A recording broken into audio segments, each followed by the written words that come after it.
रतनगढ़ के इस Pandit Shri Deendayal Upadhyay town hall में स्वागत है, अभिनंदन है। और आपसे निवेदन, मां शारदे की प्रतिमा के समक्ष दीप प्रज्वलन के लिए पधारें। सम्माननीय श्री गणेश नारायण दास देवी वरिष्ठ साहित्यिक आलोचक और सम्मान्य श्री श्रीनिवासन जैन वरिष्ठ पत्रकार महोदय और सम्मान्य श्री सन्नी सेबेस्टियन पूर्व कुलपति हरदेव जोशी पत्रकारिता और जनसंचार विश्वविद्यालय जयपुर, साथ ही परमादरणीय सुरेखा गणेश देवी धर्मपत्नी श्री गणेश नारायण दास देवी ये मंच पर पधार चुकी हैं। श्री गांधी बाल निकेतन के सचिव सम्मान्य श्री राजीव जी उपाध्याय ये मंच पर विराजित हो चुके हैं।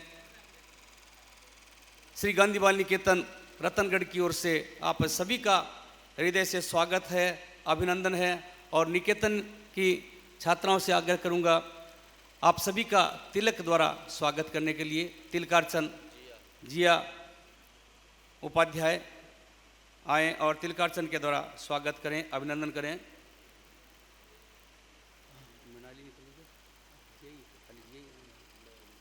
तिलक द्वारा स्वागत अभिनंदन हमारी सांस्कृतिक परंपरा के अनुसार हमारे सभी सम्मानीय अतिथियों का तिलक द्वारा स्वागत अभिनंदन। आप सभी का इंतज़ार था और वो इंतज़ार की घड़ियां समाप्त हो गई। आप पधारे हैं, आपका स्वागत अभिनंदन। गुलशन में जैसे बहार आ गई, सहरा में जैसे फुहार आ गई, आपके आने से खिल उठा मंच ये, जैसे मायूस चेहरों पर मुस्कान आ गई, जैसे मायूस चेहरों पर मुस्कान आ गई। आपसे निवेदन, माँ शारदे की प्रतिमा के समक्ष दीप प्रज्वलन के साथ आज के इस कार्यक्रम का विधिवत शुभारंभ हम करें। माँ शारदे का वंदन, नमन, पूजन दीप प्रज्वलन के साथ।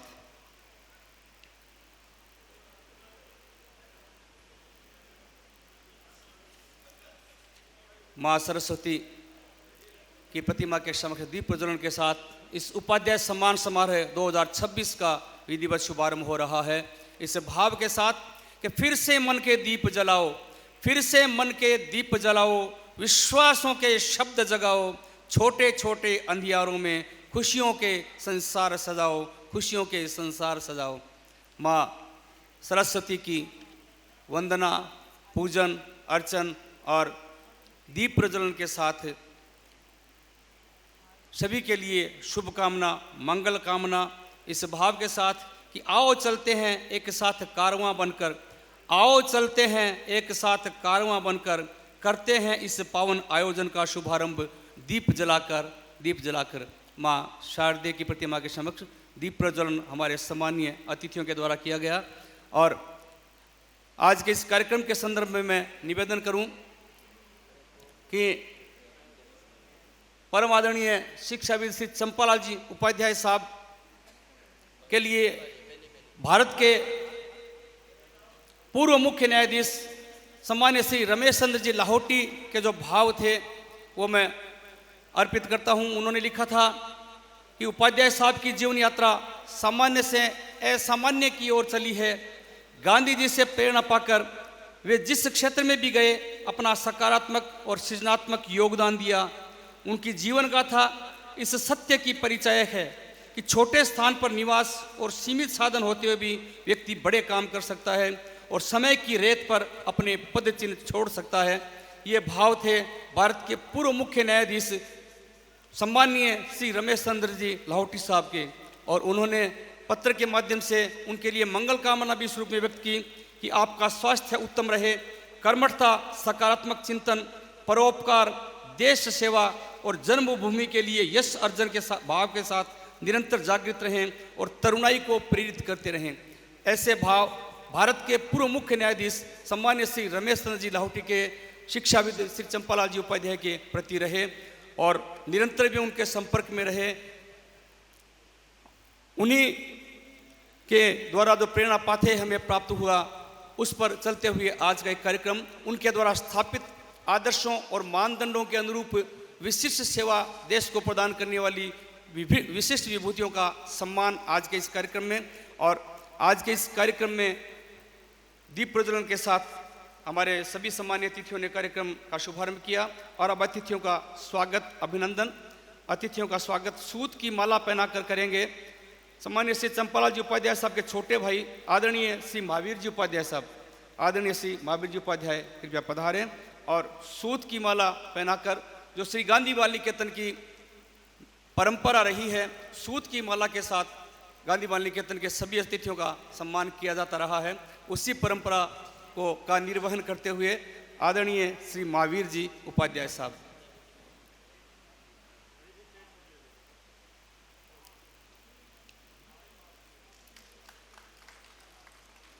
तालियों की गूंज इस हॉल में आपकी उपस्थिति के अनुरूप होनी चाहिए। एक बार जोरदार तालियों के साथ हमारे सम्मानीय अतिथियों का हम स्वागत करें, अभिनंदन करें।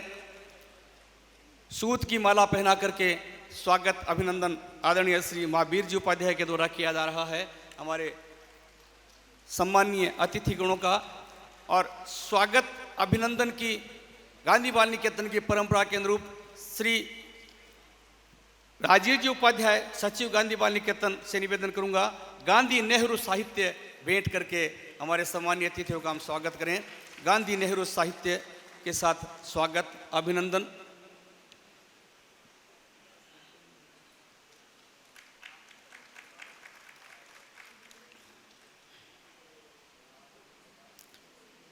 स्वागत, अभिनंदन हमारे सम्मानीय अतिथियों का।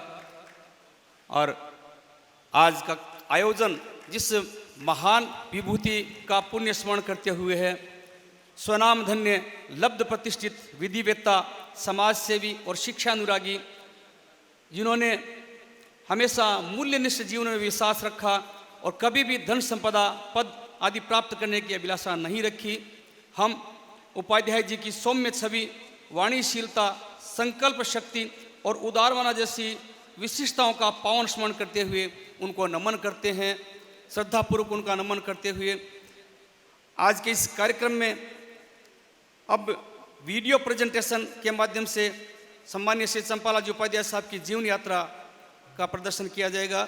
ये जो प्रेजेंटेशन हो रहा है, इसका लेखन प्रबुद्ध विचारक स्वर्गीय श्री नारायण जी बारेट साहब, इसी रतनधरा के लाल, उनके द्वारा ये लेखन किया गया। और इसमें जो प्रभावशाली आवाज़ है वो सम्मानीय डॉक्टर प्रकाश जी छबलानी द्वारा दी गई है। हम आप दोनों महानुभावों का स्वागत करते हैं, अभिनंदन करते हैं आपका, हमारे स्वर्गीय श्री नारायण जी बारेट साहब का पावन स्मरण करते हैं और ये प्रेजेंटेशन आप सभी के समक्ष प्रस्तुत है। उपाध्याय एक ऐसी शख्सियत है जिसने रेगिस्तान में सुनहरी बालू पर तालीम की कभी न मिटने वाली इबारत लिखी। उस क्षेत्र में दस्तार की मानिंद खड़ी शिक्षण संस्थान की इमारतें उनकी यश गाथा सुनाती मिलती हैं। चूरू ज़िले में रतनगढ़ के श्री चंपालाल उपाध्याय न कभी शोहरत की बुलंदियों के मोहताज रहे और न कभी अपनी प्रशस्ति की मुराद रखी। अपने विद्यार्थी काल में ही श्री उपाध्याय ने अपनी ज़िंदगी खिदमत और तालीम के नाम लिख दी। ज़िंदगी की धूप छाँव और उतार चढ़ाव में भी वे निरंतर चलते रहे। उनके सेवा और शिक्षा के संकल्प के जज्बे ने हर किसी को उनका तरफदार बना दिया। इसलिए जब भी वे अपनी इस मुहिम को लेकर निकले तो लोग साथ होते चले गए।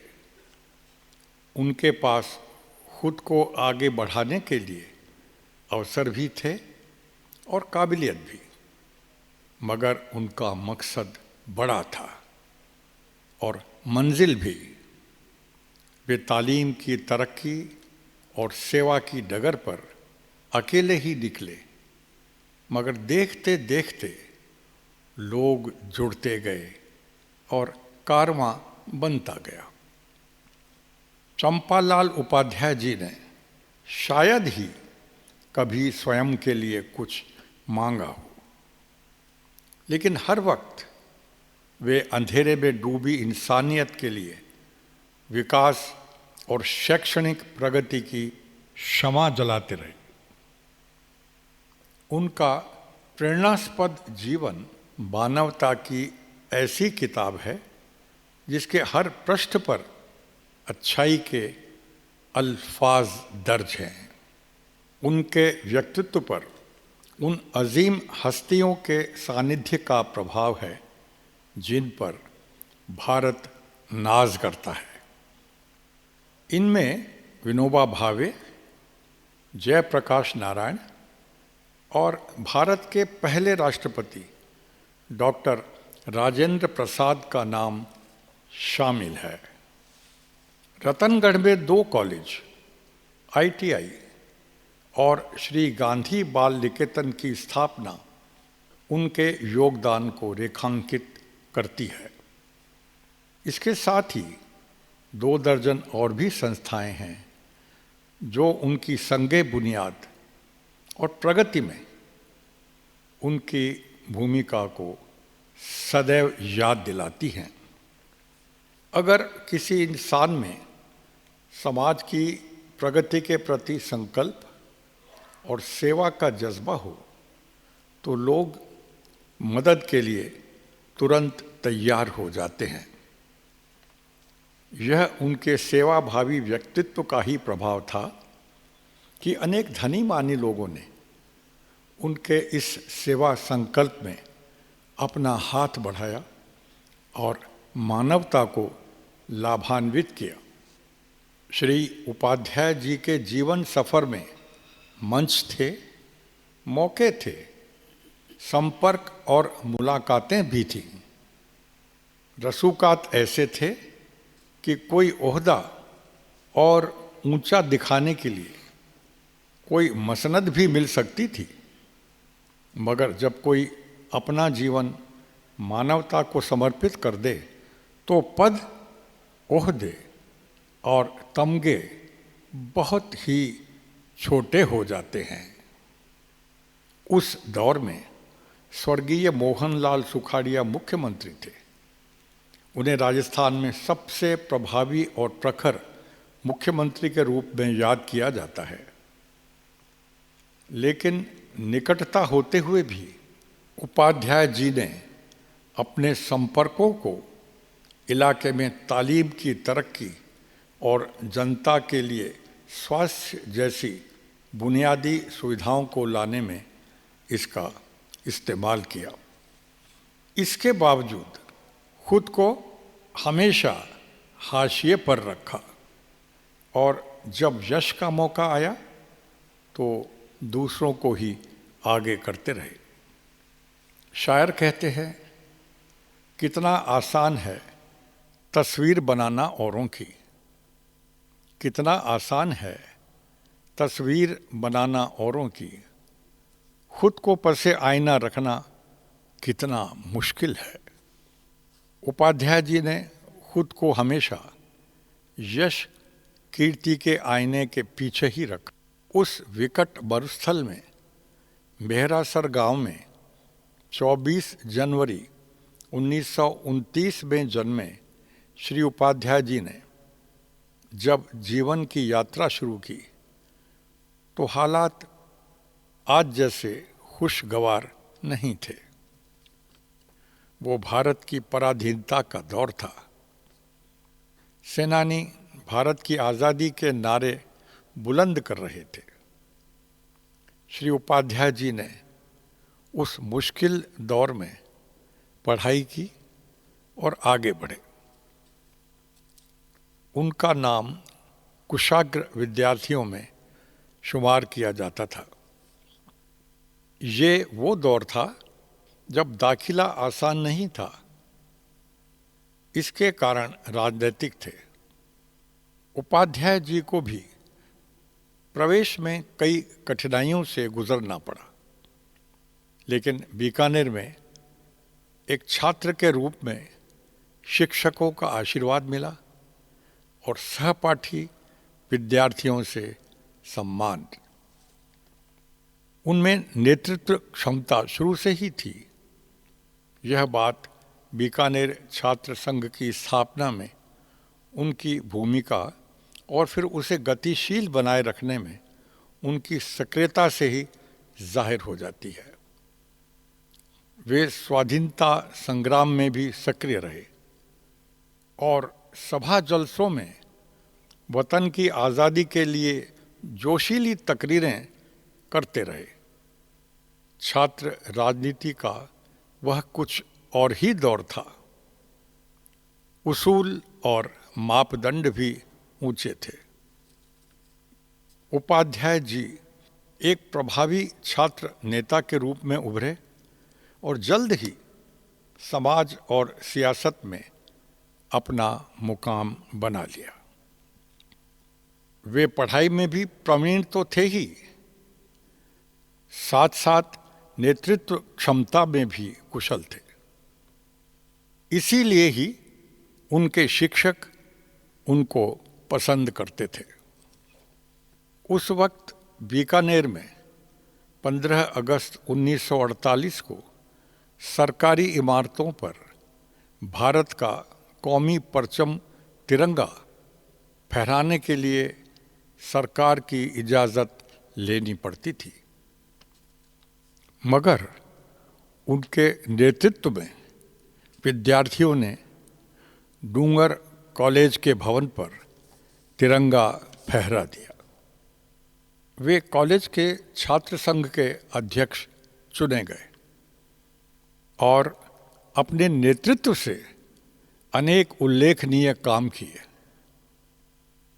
उनके व्यक्तित्व की यह बनावट उन्हें राजनीति के ऊंचे मंचों पर स्थापित करने की दावत देती थी, मगर उन्हें तो कुछ और ही गंवारा था।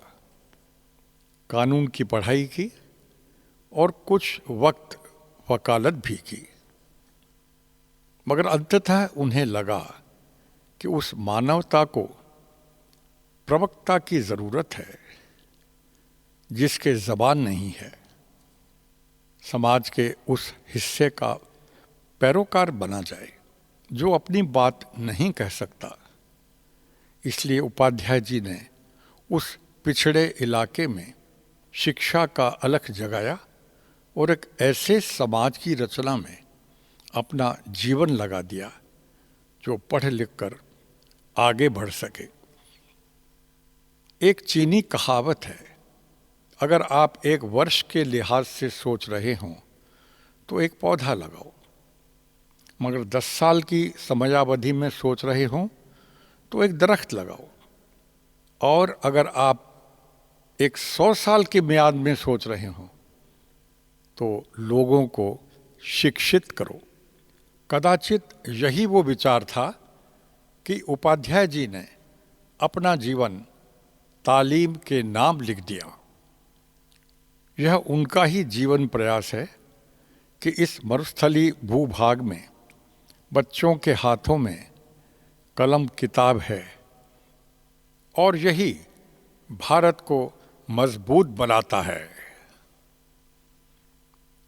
श्री चंपालाल उपाध्याय के प्रयासों से खड़ी हुई शिक्षण संस्थाओं से निकले विद्यार्थी आज भारत के निर्माण में लगे हुए हैं। इनमें बालिका शिक्षा बहुत महत्वपूर्ण है। उनके इस योगदान को मानवता सर झुकाकर सलाम करती है। यह वंदन उस कर्मयोगी का है जिसने मानवता को राह दिखाई। श्री चंपालाल उपाध्याय को शत शत नमन।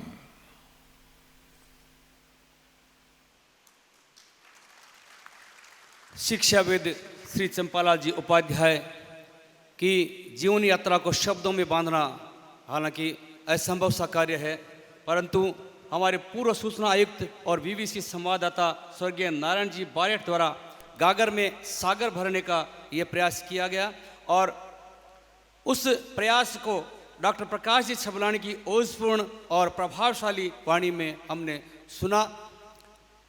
स्वर्गीय चंपालाल जी उपाध्याय साहब के द्वारा स्थापित मानदंडों के अनुरूप इस देश में सेवा देने वाले विशिष्ट महानुभावों का सम्मान इस उपाध्याय सम्मान के माध्यम से किया जाता रहा है। ये तृतीय सम्मान समारोह है और इस सम्मान समारोह में अब पधारे हुए अतिथियों का शाब्दिक स्वागत और कार्यक्रम का परिचय प्रस्तुत करने के लिए आमंत्रित करूंगा श्री गांधी बाल निकेतन का सचिव श्री राजीव जी उपाध्याय।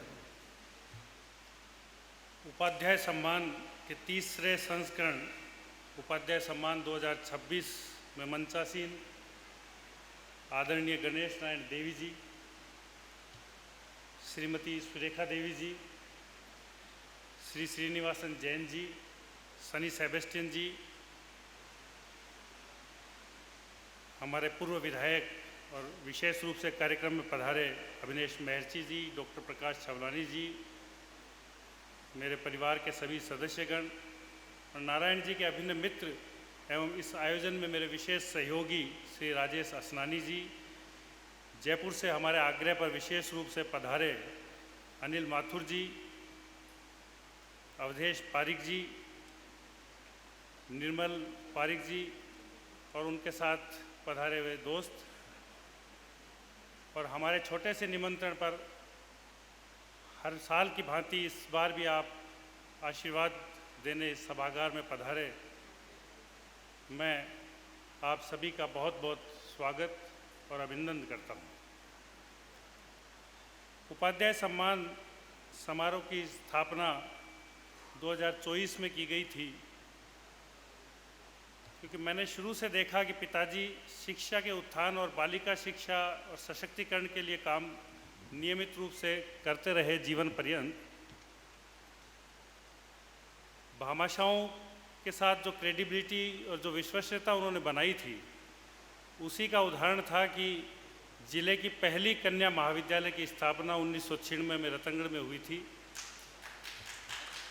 लोहिया जी परिवार के सहयोग से।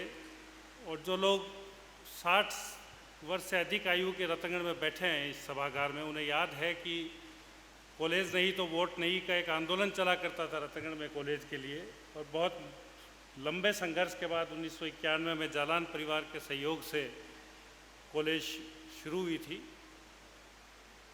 गांधी बाल निकेतन एक संस्था संचालन के लिए साथ रखी गई, बाकी सभी संस्थाओं को सरकार को सौंपा, जो आज भली भांति से चल रही है।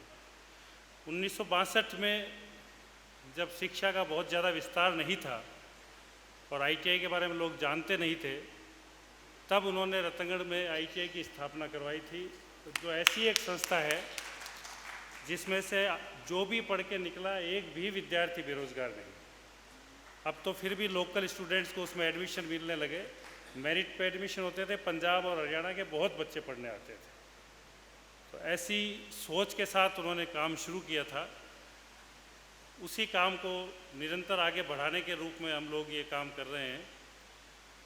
उनको सानिध्य मिला भाई जी हनुमान प्रसाद जी पोदार का, जिन्होंने हमें बताया करते थे कि जब वो उनसे गोरखपुर मिलने गए थे तो उन्होंने एक तरफ उन्हें ले जा के कहा कि मैं उपाध्याय जी आपकी सारी स्थिति जानता हूँ, आप ईमानदारी से काम करना, प्रभु आपका साथ देगा। आर्थिक स्थितियाँ विपरीत रहती थी, लेकिन वो समर्पण और जो प्रेरणा थी, मोहनलाल सुखाड़िया जी, शिवचंद माथुर जी, भैरव सिंह जी शेखावत, इन सब से बहुत क्लोज एसोसिएशन। और आज की राजनीतिक परिदृश्य अलग थे। उस वक्त मुख्यमंत्री भी बहुत सहयोग किया करते थे। अब तो एक स्थानीय स्तर के पार्षद से मिलना भी बहुत मुश्किल होता है। सुखाड़िया जी से वो ऐसे काम करवा लेते थे जैसे जो कहें कि रतनगढ़ आएँ और ये काम करवाना है। उसमें TB सैनिटोरियम जब बना था तो आए थे रघुनाथ विद्यालय के कार्यक्रम में, उन्होंने रिक्वेस्ट की साहब एक टीबी सैनिटोरियम यहाँ होना चाहिए। तो उस तरीके के काम उस वक्त कर पाते थे। अपने कॉलेज के दिनों में भी उनके जो साथी थे उनमें विजय शंकर व्यास, जो बाद में विश्व बैंक के सलाहकार रहे, केएल कोचर साहब जो सीनियर आईएएस से रिटायर हुए, माणिक चंद जी सुराणा राजस्थान के वित्त मंत्री रहे, भुवनेश चतुर्वेदी प्रधानमंत्री कार्यालय में मंत्री रहे थे। ये सब अलग अलग स्थानों से उनके साथ जुड़े रहे। वकालत का प्रोफेशन उन्होंने जीविकोपार्जन के लिए हमेशा जारी रखा लंबे समय तक, और निस्वार्थ भाव से हमेशा संस्थाओं को आगे कैसे बढ़ाया जाए, कैसे नई स्कूल कॉलेजेस की स्थापना की जाए। 14 फरवरी 2022 को 93 की एज में वो पूरी तरह एक्टिव और समर्पित रूप से काम करते हुए स्वर्गवासी हुए थे। और उनके स्मृति को निरंतरता प्रदान करने के लिए 2023 में हमने उनकी प्रथम पुण्यतिथि पे उनकी मूर्ति की स्थापना करवाई, जिसका अनावरण प्रोफेसर गणेशी लाल जी, जो उस वक्त उड़ीसा के राज्यपाल हुआ करते थे, उन्होंने किया था। और राजस्थान के हाई कोर्ट के 3 जजेस उसमें पधारे थे। उसी कार्यक्रम में ये घोषणा की थी कि भाई जो व्यक्ति पूरे हिंदुस्तान में कहीं भी पिताजी के जो स्थापित मूल्य थे कि भी निस्वार्थ भाव से और निडरता से काम कर सके, उन लोगों का चयन करके और उन्हें सम्मानित करेंगे। फिर विचार आया कि जिस कैटेगरी के लोगों को हम सम्मानित करना चाह रहे हैं वो तो ऑलरेडी इतने बड़े पदों पे पहुंचे हुए हैं, इतने सम्मान उन्हें प्राप्त हो चुके हैं। तो फिर उसमें ये बना कि भी आप सम्मान नहीं, उनके जो काम हैं उनको एंडोर्स कर रहे हैं। सम्मान जिन भी विभूतियों करें, इतने पदों पे रह चुके, उनका आप सम्मान रतनगढ़ में क्या करेंगे। तो खाली हम लोग, रतनगढ़ छोटी सी जगह है, हम ये कोशिश करते हैं कि दिल्ली या कर्नाटक या गुजरात में कहीं बैठ के काम जो आप कर रहे हैं उसे हम लोग भी यहाँ नोटिस कर रहे हैं और उसे देख रहे हैं, उससे प्रेरणा पा रहे हैं। तो ये सम्मान आपने स्वीकार करने के लिए आप पधारे हो, इसीलिए हम गौरवान्वित अनुभव कर रहे हैं। प्रथम वर्ष में ये सम्मान नारायण जी बारेठ, श्री प्रदीप शेखावत और हमारे स्कूल के विद्यार्थी रहे, पंजाब में आईएएस हैं अभी, श्री अमित ढाका को प्रदान किया गया था। इनमें से श्री बारेठ जो इस आयोजन में और पूर्व के आयोजन में आप लोगों से संपर्क में भी वही माध्यम थे, वो दुर्भाग्यवश 7 मार्च 2026 को हमें बहुत ही संक्षिप्त अवधि में बीमार होकर छोड़ के चले गए। लेकिन अपनी निर्भीक, निष्पक्ष और जनमन में जीवित रहने वाली पत्रकारिता करते हुए ईमानदारी के मूल्यों को जीवित जीने वाले व्यक्ति, उनको मैं आज इस समारोह में अपनी श्रद्धांजलि अर्पित करता हूँ। इनके साथ ही एक परंपरा रखी कि उपाध्याय जी ने जो काम किए उसमें भामाशाहों का बहुत बड़ा सहयोग था। तो प्रथम एडिशन में हम लोगों ने जो भामाशाह और सहयोगी रहे थे उनके प्रति कृतज्ञता ज्ञापित करने हेतु उन्हें भी उपाध्याय सम्मान अर्पित किया था। दूसरे वर्ष में जो राजनेता उन्हें मदद कर रहे थे, उनके पूरे जीवन के जो काम थे उसमें उनके प्रति भाव प्रकट करने के लिए उसमें मोहनलाल जी सुखाड़िया, शेखावत जी, माथुर साहब, सबके यहाँ पे वो सम्मान हमने भिजवाया। पिछले वर्ष में वरिष्ठ कवि और व्यंग्यकार संपत सरल साहब को ये सम्मान प्रदान किया गया था और बहुत गौरव का विषय है कि उन्होंने ये इसी मंच से कहा था कि ये मेरे जीवन का प्रथम सम्मान है जो मैं स्वीकार कर रहा हूँ। क्यों सम्मान लेने के बाद में आदमी बनता है, लेकिन नारायण बारेठ ने क्योंकि रिकमेंड किया है और मैंने आपके बारे में जो सुना है उसके आधार पे उन्होंने ये सम्मान स्वीकार किया था। इस सम्मान समारोह और उनकी लेगेसी को आगे बढ़ाने के लिए हमने उनके निधन के बाद 2 प्रोजेक्ट शुरू किए हैं जो ऑडियंस में बैठे लोग सब जानते हैं। एक तो हमने सरकारी शिक्षण संस्थाओं के लिए इंटरेक्टिव बोर्ड की परियोजना शुरू की। हिंदुस्तान में चूरू ऐसा पहला ज़िला है जिसके सभी सरकारी कॉलेजेस में इंटरेक्टिव बोर्ड से पढ़ाई हो रही है और तहसील की जिले की 7 तहसीलों में से 5 तहसीलों की स्कूलों के अंदर इंटरेक्टिव बोर्ड से पढ़ाई हो रही है। और इसका पूरा श्रेय जो मेरे भामाशाह हैं, मैं उनको अर्पित करता हूँ, क्योंकि उनके सहयोग के बिना ये कहीं भी संभव नहीं हो सकता था। अब तक मेडिकल इक्विपमेंट्स के लिए हमने 1.5 साल पहले ऑर्थोपेडिक डिपार्टमेंट की पूरी लेटेस्ट मशीनरी रतनगढ़ हॉस्पिटल में दिलवाई थी। उसके बाद से एक भी केस रतनगढ़ से रेफ़र नहीं हुआ। और इस वर्ष जून तक कोशिश है कि जनरल सर्जरी की लेप्रोस्कोपी और उससे जुड़ी हुई सारी मशीनें, लेज़र मशीन सब उस हॉस्पिटल में रहे, ताकि रतनगढ़ के एक आम आदमी को अपने इलाज के लिए चूरू भी नहीं जाना पड़े और वो इलाज उसको यहीं सुलभ हो जाए। आज के दोनों महानुभाव जो यहाँ पधारे हैं, उनका मैं थोड़ा सा परिचय आपको दूँ। श्री गणेश नारायण दास देवी प्रसिद्ध साहित्यकार, भाषाविद, सामाजिक कार्यकर्ता हैं। वे भारत के आदिवासी और लुप्त होती भाषाओं के संरक्षण के लिए भाषा रिसर्च एंड पब्लिकेशन सेंटर की स्थापना उन्होंने की। उन्हें उनके कार्यों के लिए 2014 में प्रतिष्ठित पद्मश्री सम्मान भारत सरकार द्वारा प्रदान किया।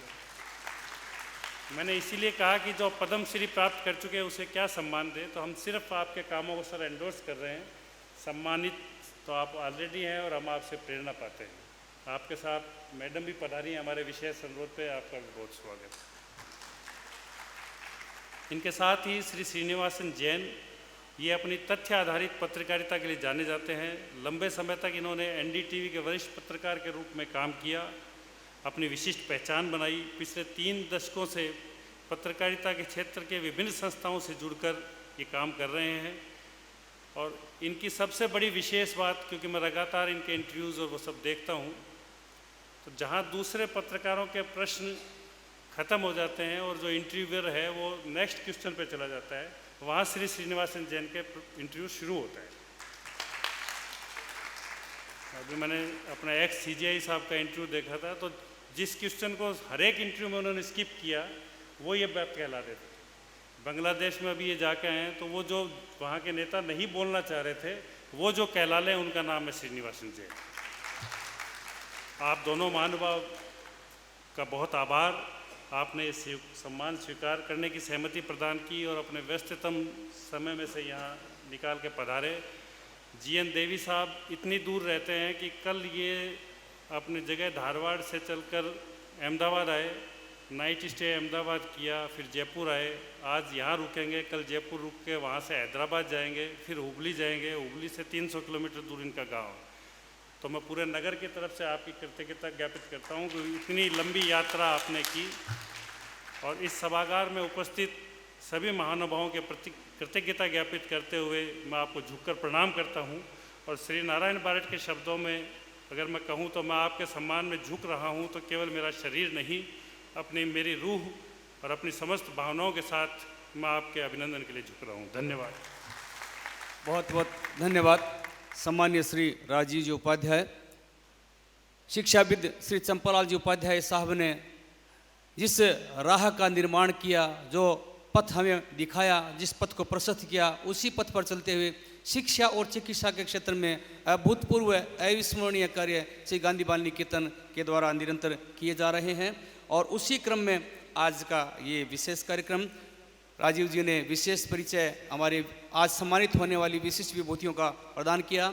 और अब जिस अवसर की प्रतीक्षा में हम सभी थे, हम इन महान विभूतियों का सम्मान करें। रतनगढ़ की इस पावन धरा पर सर्वप्रथम परम आदरणीय श्रीमान गणेश नारायण जी देवी, वरिष्ठ साहित्यिक आलोचक का सम्मान हम शॉल, श्रीफल, स्मृति चिन्ह एवं सम्मान राष्ट्रीय पत्र भेंट करके मंच से आप सभी से निवेदन रहेगा हम सम्मान करें।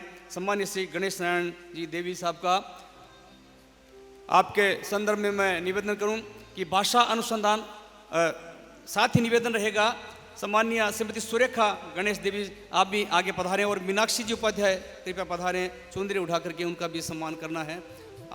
हम सभी नगरवासी अत्यंत गौरवान्वित हैं आपको यहाँ इस नगर में पाकर के। आप भाषा अनुसंधान एवं प्रकाशन केंद्र बड़ौदा के संस्थापक निदेशक और सुप्रसिद्ध साहित्यिक आलोचक के रूप में पूरे देश और विदेश में जाने जाते रहे हैं। आपका प्रबल दावा है कि भारत से लोक की जुबान काटने की सुनियोजित साजिश रची जा रही है।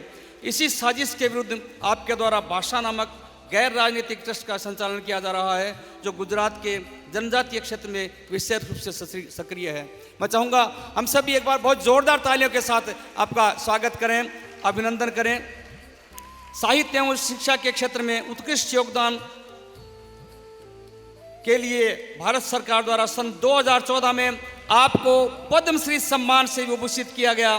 आपने भारत की लुप्त होती भाषाओं पर व्यापक सर्वेक्षण, संवर्धन और संरक्षण तथा दस्तावेजीकरण करने जैसा अत्यंत कठिन और श्रम साध्य कार्य करने का बीड़ा उठाया है और उस पर निरंतर आप जुटे हुए हैं। स्वागत, अभिनंदन।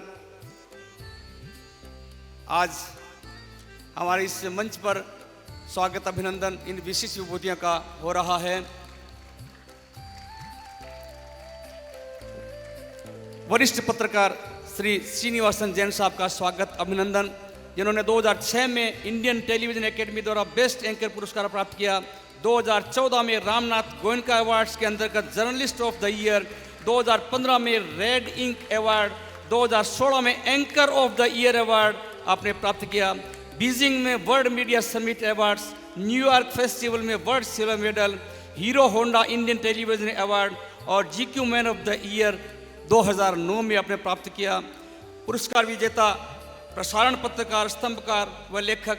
1995 में एनडीटीवी में पत्रकारिता कैरियर का शुभारंभ किया और चैनल के ग्रुप एडिटर के रूप में भी आपने नेतृत्व प्रदान किया। रियलिटी चेक और ट्रूथ वर्सेस हाइप जैसे लोकप्रिय कार्यक्रमों में एंकर के रूप में कार्य किया। आज हम सभी गौरवान्वित हैं आपको इस नगर में पाकर के, इस मंच पर आपका सम्मान करके हम सभी अत्यंत अभिभूत हैं, आनंदित हैं, हर्षित हैं। आपका समस्त नगरवासियों की ओर से स्वागत है। मैं चाहूँगा पूरे मंच के लिए एक बार बहुत जोरदार तालियां हम बजा करके अपने भावों को पुष्टि प्रदान करें कि हम आपके लिए एकदम कृतज्ञ हैं। आपने यहाँ पधार कर हम सभी को गौरवान्वित किया है। अब मैं निवेदन करूं कि उपाध्याय जी द्वारा जीवन पर्यंत किए गए सार्वजनिक कार्यों में मददगार रहे 6 आईएएस अधिकारियों को भी उपाध्याय सम्मान उनके गृह निवास पर भेजकर कृतज्ञता ज्ञापित की जा रही है। स्वर्गीय श्री अजय जी दुबे आईएएस की धर्मपत्नी श्रीमती इंदु दुबे जी को, स्वर्गीय श्री आनंद प्रसाद आईएएस के धर्मपत्नी श्रीमती ललिता प्रसाद को, स्वर्गीय श्री वीएस सिंह आईएएस की धर्मपत्नी श्रीमती गीता सिंह को और सम्मान्य श्री अशोक कुमार जी पांडे आईएएस को, सम्मान्य श्री अशोक जी सिंघवी आईएएस को, सम्मान्य श्री अतुल कुमार जी गर्ग आईएएस को, इन सभी को यह उपाध्याय सम्मान भेजकर हम अपनी ओर से कृतज्ञता ज्ञापित कर रहे हैं। और अब क्रम इन सभी महानुभावों के विचारों से अवगत होने का, इन सब को सुनने का, तो सर्वप्रथम उद्बोधन के क्रम में मैं बहुत ही सम्मान के साथ आमंत्रित करना चाहूँगा आदरणीय श्री सनी सेबेस्टियन, पूर्व कुलपति हरदेव जोशी पत्रकारिता और जनसंचार विश्वविद्यालय, सम्मान्य श्री सनी सेबेस्टियन साहब।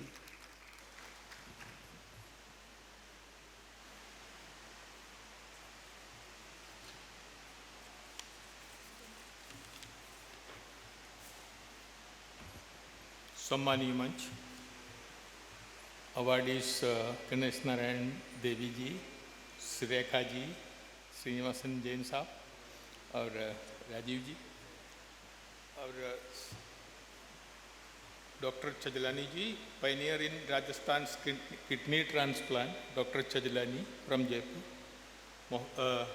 अविनेश महर्षि जी, आप इतना बदल गए इसलिए I could not recognise you immediately,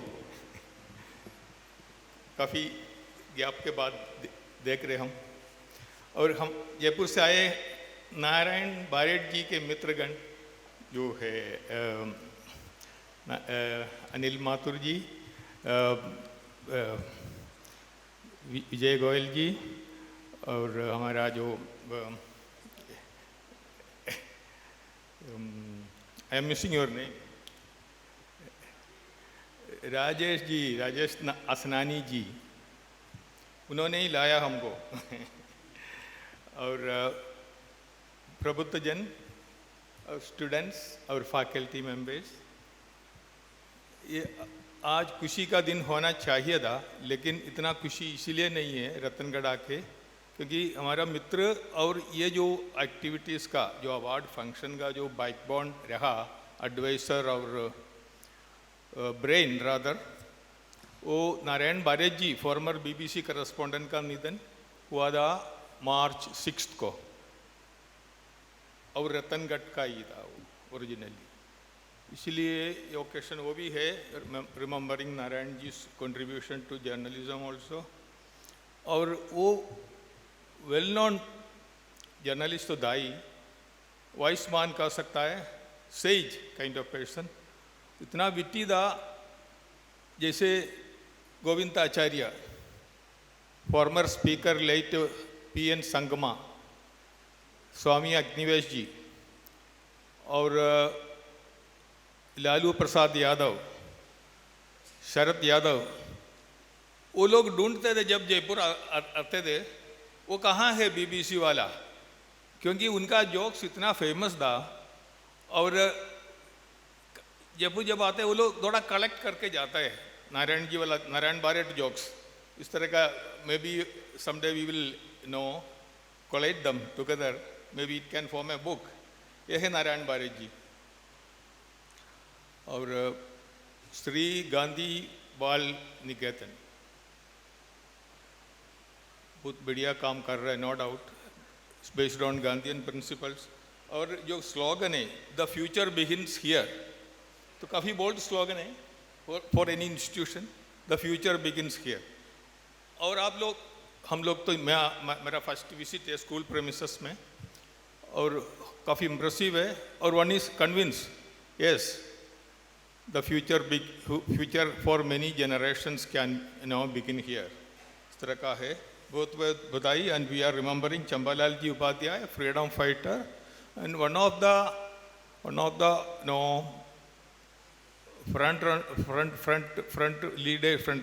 leaders in India's independence, including Dr. Rajendra Prasad and Jayaprakash Narayan, etc., etc. Along with that, जो राजस्थान का, जो मॉडर्न राजस्थान का मेकर्स है, उसमें भी उनका बड़ा रोल रहा है। जैसे 17 साल जो चीफ मिनिस्टर रहे मोहनलाल जी सुखाड़िया, और जो शिवचरण जी माथुर है, तो मानिक सिंह सुराना, ये सारे पर्सनालिटीज हम पर्सनली जानते थे, इसीलिए I can really I can really feel his personality, what kind of person he was. Little bit of, now I will come to a little bit, if I can take that much time, present conditions, and then little bit on media. एक तो ये है, we are living in difficult times. I am not talking exactly about the war. War has made our lives very, very difficult. That is true. And we could not envisage, or we could not foresee the trouble. We are only getting a very little of the trouble rest of the people are facing in Gulf and all that. और वैसे भी the decline of democracy, the concept of democracy, that is what I want to touch upon. There is a famous saying, constant vigil is the price of democracy. It is from Jefferson, the third president of the United States, and the author of Declaration of Independence of the US. So I would say that the democracy, the quality of democracy all over the world has come down. ऐसा नहीं है political system को बदलना है, कुछ नया ढूंढना है, वो तो प्रोसेस है, वो होते रहेंगे। लेकिन इट इज़ ऑल्सो डेंजर, जो डेमोक्रेसी से तंग आ चुका है, वो वाला फीलिंग भी कोई अच्छा फीलिंग नहीं है, क्योंकि हमको कोई बेटर जो है पॉलिटिकल जो मॉडल है नहीं और कुछ सो फार इन दिस वर्ल्ड। अभी का स्थिति में concentration of wealth, concentration of power, the wealthy are, the rich are getting richer and powerful are trying to amass more power. जिनके पास पावर है, अधिकार है, सत्ता है, वो लोग और भी पावरफुल होने का कोशिश में है, और जिनके पास फाइनेंस है, फंड्स है, रिसोर्सेस है, वो लोग और भी पावरफुल हो रहा है। और इंडिया दुनिया में बहुत अनइक्वल कंट्रीज में सबसे लीडिंग कंट्री है। थोड़ा स्टैटिस्टिक्स कोट करता हूँ, आपको बोरिंग लगेगा लेकिन थोड़ा टाइम ही लूँगा। पूरा दुनिया में रिचेस्ट 1.5% लोग है, 48% रिसोर्सेस वो एंजॉय करता है या कंट्रोल करता है। दुनिया में टॉप लेवल का 10% लोग है, वो 76 to 82% रिसोर्सेस कंट्रोल करते हैं। और कॉन्ट्रास्ट में 50% लोग है बॉटम में रहते हैं, उन लोगों को मिलता है 2% रिसोर्सेस। देखो कितना बड़ा डिस्पैरिटी है।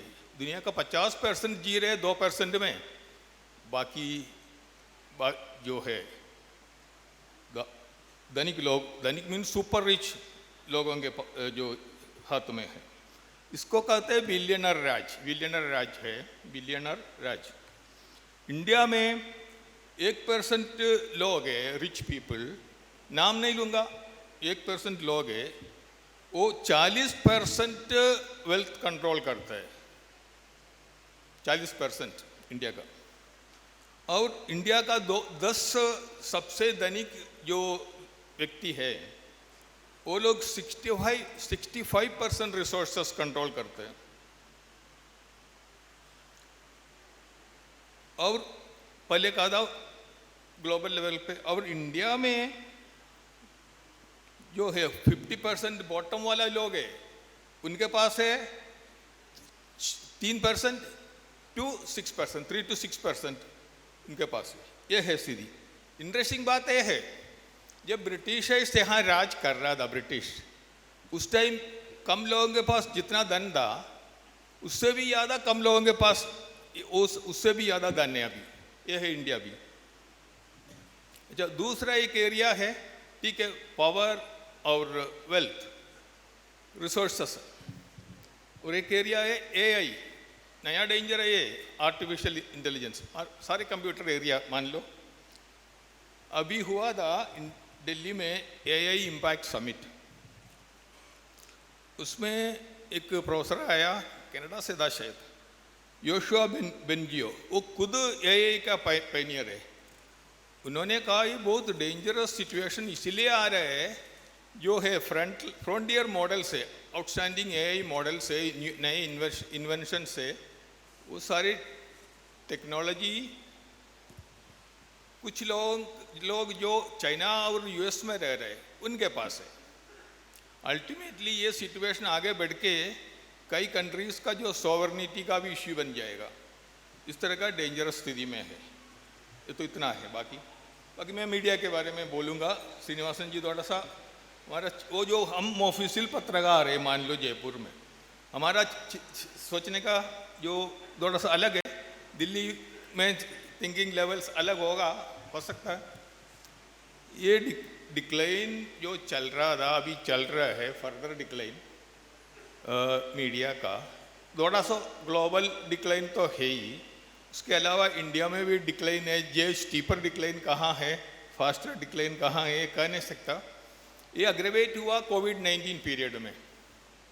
कोविड-19 पीरियड में आपको बताना चाहूँगा, अखबार तो बहुत सारे, मतलब कॉस्ट कटिंग तो करना ही पड़ा था, सर्कुलेशन कम हो गया, एडवर्टाइजमेंट नहीं था, और स्टाफ को जो रिट्रेंचमेंट बहुत हुआ, कई जर्नलिस्ट जॉबलेस हो गया, बेरोजगार हो गया। और मैनेजमेंट जिनको 6 महीना कुछ नहीं है, इस तरह का रिसोर्सेस उनके पास है, मीडिया हाउसेस, फिर भी उन्होंने 1 महीना भी वेट नहीं किया, जर्नलिस्टों को घर भेज दिया। कईयों का सैलरी 30% तक काट लिया था, और 30% काटने के बाद उनको कहा 10 घंटे का काम करो, है ना। इस तरह का स्थिति से गुजरे हुए फिर कोरोना के बाद थोड़ा इम्प्रूवमेंट है, लेकिन ज़्यादा इम्प्रूवमेंट नहीं है। जर्नलिस्टों का स्थिति खराब होता जा रहा है, उसके साथ क्वालिटी तो खराब होगा ही। जैसे सेइंग अंग्रेजी में, इफ़ यू पे peanuts you will get monkeys, ये वाला स्थिति। कुछ लोग वेल पेड जर्नलिस्ट भी है, कम पेड जर्नलिस्ट भी है, लेकिन एवरेज जर्नलिस्ट का स्टेटस देखेगा तो बहुत खराब है। मैंने एक चीफ मिनिस्टर को, राजस्थान के चीफ मिनिस्टर को कहा, आपके जो ऑफिस में ड्राइवर है उनसे भी कम है एक एवरेज जर्नलिस्ट का सैलरी, है ना। इस तरह का सिचुएशन में पब्लिक चाहते हैं जर्नलिस्ट अच्छा काम करें, पब्लिक चाहते हैं जर्नलिस्ट पढ़ा लिखा हो, जर्नलिस्ट, और वो चाहते हैं जर्नलिस्ट पैसा न कमाए बाहर, उनका जो प्रोफेशन के बाहर, और काम करे, पब्लिक के लिए फाइट करे। इस तरह का स्थिति में क्या हो सकता है? अभी पहले होता था जर्नलिस्ट, 1956 में था पहले जो कमीशन था। सॉरी, मैं थोड़ा ट्रेड यूनियनिस्ट की तरह बात कर रहे हो तो I am sorry for that, लेकिन कोई तो बोले। और दूसरा, थोड़ा सा एजुकेशन अच्छा है सबके लिए। 1956 में जो वेज बोर्ड का डिसीजन हुआ था, क्योंकि जर्नलिस्ट उस टाइम उनका एक्सप्लेनेशन ये था, जर्नलिस्टों को उनके पास बारगेनिंग पावर नहीं है, इसलिए उनके लिए वेज बोर्ड चाहिए। एक करके स्थापित हुआ था वेज बोर्ड, और जो पालेकर अवार्ड करके 75 में, फिर 85 में बचावत वेज बोर्ड आया, 94 में बनिस्ताना बोर्ड आया, और लास्ट में जाके 2007 में मजीतिया बोर्ड आया। 2010 में मजीतिया इम्प्लीमेंटेशन के लिए दे दिया अपना रिपोर्ट। उसके बाद कोई जनरल फीलिंग है कि कोई बोर्ड नहीं होगा, क्योंकि सारे सिस्टम इन्होंने डिसमेंटल कर दिया। क्योंकि अभी जो है नवंबर 2025 में ये इंट्रोड्यूस किया फॉर लेबर कोड्स। वो लेबर कोड के हिसाब से जर्नलिस्ट वर्किंग जर्नलिस्ट नहीं है, उनके लिए कोई लेबर रूल्स जो है अप्लीकेबल नहीं है। उसमें लेबर कोड में the working journalist and other newspaper employees bracket में conditions of service and miscellaneous provisions act of 1955 कदम कर दिया। और उसके बाद आया वर्किंग जर्नलिस्ट ब्रैकेट में fixation of rates and rates of wages act 1958, वो भी कदम कर दिया। अभी तो कुछ नहीं है, देयर इज नो बेस। तो जर्नलिस्ट इस साधारण व्यक्ति की तरह जो भी है, लेबर नहीं है, स्टाफ। नारायण बारेट का एक बड़ा जोक था, स्टाफ मतलब सब बराबर टाइप। ये स्थिति में है, और इसका मतलब ये है सेक्टर स्पेसिफिक वेजेस नहीं होगा, सर्विस एंड जॉब सिक्योरिटी खतरे में है, और बार्गेनिंग पावर तो पहले भी नहीं था, क्योंकि trade unions all over India decline trade unions का हो गया, और जर्नलिस्ट यूनियंस तो अभी ऑलमोस्ट नॉन एक्सिस्टेंट है। इस स्थिति में और किससे बार्गेन करें, क्योंकि ज़्यादातर अखबारों में कोई रेगुलर जॉब में नहीं है जर्नलिस्ट, सारे कॉन्ट्रैक्ट में हैं। बारिंग एक दो है, like for the example the Hindu where I was working, उसमें अभी भी जो स्टाफ इसमें है, रेगुलर स्टाफ इस कैटेगरी में है, और इसमें भी होगा। स्टेट्समैन में भी देख जमाने, अभी स्टेट्समैन का किस्सा ये तो शुरू में कहना चाहता था, एजेंसियों का पतन। तो हमारा अनिल माथुर जी जयपुर में पीटीआई का चीफ रहे हैं, और हमारा कोई काफ़ी अच्छा क्लोज इंटरेक्शन था पीटीआई यूएनआई दिल्ली और जयपुर वगैरह में। और कल यूएनआई में रेड हुआ। यूएनआई में रेड इसलिए हुआ, वो बिल्डिंग है जो संचार भवन के पास हार्ट ऑफ द सिटी में, बहुत ही कीमती ज़मीन गवर्नमेंट वापस लेना चाहता है। मेरिट में नहीं जाऊंगा, मेरे को ऐसा ज़्यादा आइडिया नहीं है, लेकिन यूएनए जब स्टेट्समैन के मालिक गुप्ता जी ने खरीदा, हम लोगों ने सोचा वो रियल एस्टेट के लिए खरीदा। फिर भी हमने सोचा ठीक है रियल एस्टेट के लिए भी खरीदा होगा, लेकिन यूएनए तो चलेगा। लेकिन अभी कैसे चलेंगे, उनको ज़्यादा इंटरेस्ट नहीं रहा, तो उनका तो इनिशियल जो है एफर्ट से पता चलता था वो ज़्यादा जो रूटीनली चलाना है, लेकिन स्टेट्समैन चल रहे। और कल रेड हुआ, सील कर दिया बिल्डिंग, आगे क्या होगा पता नहीं। सिमिलरली एक ज़माने में PTI press trust of India, दो मेजर एजेंसी से इंडिया में agencies they, PTI press trust of India और united news of India UNA. एक का तो कदम एक कदम हो रहा है। दूसरा, पीटीआई भी फाइनेंशियली वीक हो गया। एजेंसी, एक मैं चीज़ आपका जानकारी के लिए लाना चाहूँगा, जब एजेंसी ख़त्म होगा, इंडिया में न्यूज़ नेटवर्किंग और रिपोर्टिंग है ऑलमोस्ट ख़त्म ही होगा, क्योंकि इस तरह का जो नेटवर्क एजेंसी के अलावा किसी के पास नहीं है।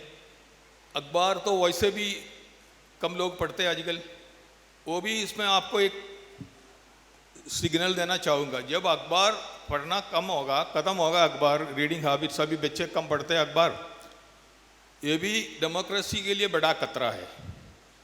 वो बच्चे कहते हैं हम तो मोबाइल में पढ़ते हैं, मोबाइल में पढ़ते नहीं है, हेडलाइन पढ़ते हैं। और दूसरा, अखबार का जो शेप है, एक पैकेज है, उसमें आपको जो आपके सामने लाना चाहिए और आपके इंटरेस्ट में है, आपके जो नॉलेज में आना चाहिए, आपको इन्फॉर्म करने वाला चीज़ें, ये सारे अखबार में ही होता है, यह मोबाइल से नहीं होता।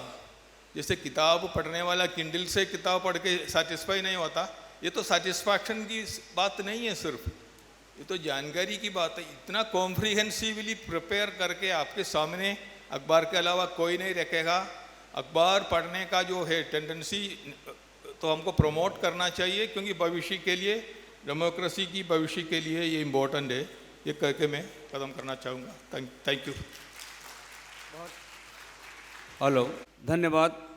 सम्माननीय श्री सनी सेबेस्टियन साहब, धन संपदा और संसाधनों का अनुपातिक सदुपयोग किस रूप में हो रहा है और पत्रकारिताओं की स्थिति पर आपने गहन चिंतन प्रस्तुत किया। ये इस तरह की एक बड़े स्तर की विचार गोष्ठी के रूप में आज का ये कार्यक्रम परिणत होते हुए, और इसी क्रम को आगे बढ़ाते हुए मैं अब बहुत आदर के साथ निवेदन करूंगा सम्माननीय श्री श्रीनिवासन जैन साहब से आज के इस कार्यक्रम को संबोधित करने के लिए। सम्माननीय श्री श्रीनिवासन जैन साहब। नमस्कार राजीव जी और आप सब जो यहाँ पर जुड़े। ये मेरे लिए बहुत ही बड़ा सम्मान है कि आपने मुझे चुना इसके लिए, और इसमें गणेश देवी जी भी मेरे साथ सम्मानित हुए, तो उसका एक तरह से और भी ज़्यादा एक उसकी मतलब स्पेशल उसका एक वजन है। जब राजीव जी ने मुझे सबसे पहले फ़ोन किया इस अवार्ड के बारे में, तो उन्होंने बताया अपने स्वर्गीय पिताजी के बारे में जो काम कर रहे थे, कि वे गांधीयन धारा में यहाँ संस्था चला रहे हैं, और किस किस्म से उन्होंने पूरा एक यहाँ पर जो एजुकेशन को एक तरह से ऑलमोस्ट रेवोल्यूशनाइज किया है, जो आज हम आए और हमने देखा, और वाकई मतलब बहुत ही इम्प्रेसिव इंस्टीट्यूशन उन्होंने क्रिएट किया है। तो जब मैंने ये सुना तो मैंने कहा ये मेरे लिए खासकर काफ़ी स्पेशल है, क्योंकि मेरे फादर खुद राजस्थान के थे। बहादुरगढ़ करके एक गांव है अलवर ज़िले में, वहाँ उनकी पैदाइशी है, और वे भी गांधीयन धारा में अपनी पूरी ज़िंदगी काम करते रहे। तो उस किस्म का जब कनेक्शन होता है और वहाँ से जब इस किस्म का अवार्ड आता है, तो वो और भी ज़्यादा मेरे लिए महत्वपूर्ण है। मेरी हिंदी इतनी अच्छी नहीं है, मैं पूरी तरीके से अंग्रेज़ी में 30 साल से पत्रकारिता करते आ रहा हूँ, तो इसके लिए मैं थोड़ा सा पहले से ही आप लोगों से क्षमा मांगूंगा। मीडिया की बात की, सनी सेबेस्टियन जी ने भी उसका जिक्र किया। तो मीडिया की जो हालत है पिछले 30 साल से जब मैं जर्नलिज्म कर रहा हूँ, उसमें बहुत बड़ा शिफ्ट आया है, बहुत बड़ी गिरावट आई है, वो हम सब के सामने है। ऐसा नहीं है कि कभी भारत में मीडिया की हालत बहुत अच्छी थी। मीडिया हमेशा दबाव के अंडर रहा है, चाहे वो राजनीतिक दबाव हो, चाहे वो आर्थिक दबाव हो। लेकिन एक वक्त था जब हम सब, चाहे चैनल या अखबार हो, हम एक दूसरे के साथ compete करते थे कि किस तरह से हम सरकार का खुलासा करें, कैसे कोई बड़ा घोटाला सामने लेकर आएं, कोई अगर अन्याय किया हो उस पर हम रोशनी मतलब शाइन करें। अब कंपटीशन चमचागिरी की हो रही है कि कौन ज़्यादा चमचागिरी कर सकता है। कभी कोई सवाल पूछ रहे हैं कि आप आम किस तरीके से खाते हैं, या आप अपने बटुए में क्या रखते हैं, या आप में इतनी एनर्जी कैसी है कि आप 18 घंटे काम करते रहते हैं। तो ये एक बहुत बड़ा शिफ्ट हुआ है।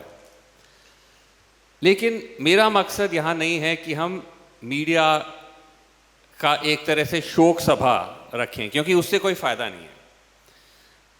यहाँ पर कई युवा लोग हैं, शायद उनमें से कोई पत्रकार भी होंगे या शायद बनना चाहते होंगे, और ख़ासकर ऐसे बहुत सारे अभी भी पत्रकार हैं और मीडिया ऑर्गेनाइजेशंस हैं जो ईमानदारी के साथ, बहादुरी के साथ काम कर रहे हैं।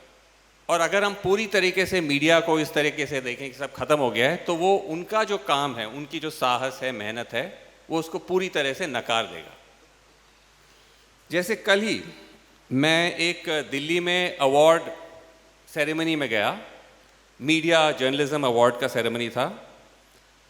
एक अवार्ड है चमेली देवी जैन अवार्ड, जो सबसे आउटस्टैंडिंग वुमेन जर्नलिस्ट को हर साल दिया जाता है। चमेली देवी जैन मेरी दादी थी, वो एक फ्रीडम फाइटर थी। मेरे दादा खुद फ्रीडम फाइटर थे, वो जेल जाते रहते थे। तो एक दिन मेरी दादी ने कहा कि मैं भी जेल जाऊंगी। तो इस पर काफ़ी बवाल मचा, क्योंकि उन दिनों में तो महिलाओं को घर से बाहर निकालने में काफ़ी दिक्कत होती थी। लेकिन उन्होंने ज़िद की और वो जेल गई, और उससे एक तरह से उनका एक इम्पैक्ट हुआ समाज में। तो उनके नाम से हमने ये अवार्ड स्थापित किया करीब 30 साल पहले। तो ऐसे कल 3 जर्नलिज्म अवार्ड्स दिल्ली में दिए गए। और जब मैं वहाँ था और जब मैं जो जर्नलिस्ट जो अवार्ड्स जीत रहे थे उनके बारे में सुन रहा था, उनकी स्टोरीज़ के बारे में सुन रहा था, मुझे एक बार दोबारा याद आया कि अभी भी जर्नलिज्म भारत में, उसमें कुछ होप है, अभी भी कुछ जोश है। मैं आपको कुछ उदाहरण देना चाहता हूँ। जैसे एक जर्नलिस्ट जो जीती, उनका नाम है एना वेटिकार्ड। वो कल्चर, सिनेमा पे काम करती हैं। तो उन्होंने पूरी तरह से इन्वेस्टिगेट किया कि किस तरीके से जो इंडियन फिल्म इंडस्ट्री है, हिंदी फिल्म इंडस्ट्री है, बॉलीवुड जिसे हम कहते हैं, उसको प्रोपेगेंडा के लिए कब्जा कर लिया गया है और उससे सांप्रदायिक मैसेजेस बार बार दिए जा रहे हैं। एक और जर्नलिस्ट निधि सुरेश को अवार्ड दिया गया। उन्होंने महिलाओं के अत्याचार पे बहुत काम किया है। आप सब लोगों को शायद याद होगा कि केरला में एक बहुत फेमस रेप केस हुआ था। एक आर्च बिशप फ्रांसिस मुलक्कल पे एक आरोप लगाया था एक नन ने। तो निधि ने जाके उस नन की पूरी कहानी सामने रखी। करीब 2 साल काम करना पड़ा, क्योंकि उस नन ने अभी तक किसी पत्रकार से बात नहीं किया था। तो एक वो एग्जाम्पल था। एक और जर्नलिस्ट जिसको अवार्ड मिला कल, सुकन्या शांता करके नाम है। तो उन्होंने NIA, जो नेशनल इन्वेस्टिगेटिंग एजेंसी है, जो टेररिज्म को इन्वेस्टिगेट करती है, उस पे एक बहुत बड़ा डीप डाइव इन्वेस्टिगेशन किया। NIA का दावा है कि उनका 100% कन्विक्शन रेट है, मतलब सारे केसेस कन्विक्ट हो जाते हैं।